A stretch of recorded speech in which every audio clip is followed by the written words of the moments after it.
Na ke nna Daniel Ncube o ke setlogolo sa ka ke ngwana wa ga Nkgonne ene o bidiwa go te Moana. Moana ke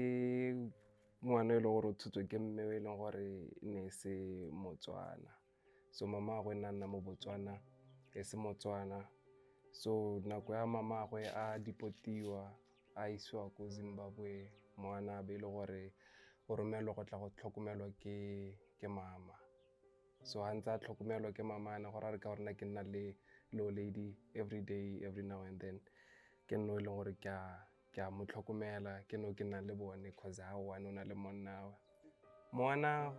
ke ga a tsaya Mekento gore ka mabaka a gore mama gagwe ne le Motswakwa,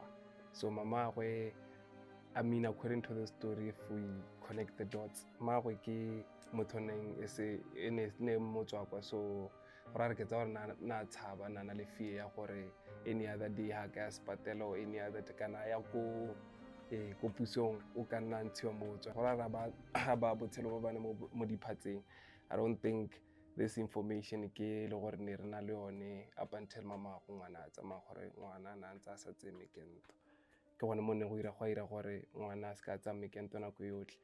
Yaanong ka gore na ntse a nna le old lady, ke noneng ke ntse ke tla ke na le ene, ke lemogile gore every time ha tsenwa ke flu, cause bana ba rekelwa melemo, ba nwa melemo, ene ya gagwe it like ya prolong. So wa go tlhola le go gotlhola ga gagwe hela ke go a supa hela gore ngwana botsogo ga bo sentle. Yaanong that's why ne ka tlamega ke hela ke mo isa ko sepatela, ko tleliniki ke gone ba kgona go bona karata ya gagwe ka botsipa ba ko sepatela,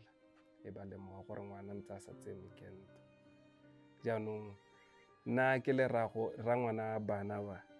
ke lerato mo go maswe, ke tshela le ebile gape ke rotloetsa ope fela motsadi ko lapeng kana gope mo Botswana or any other part of the world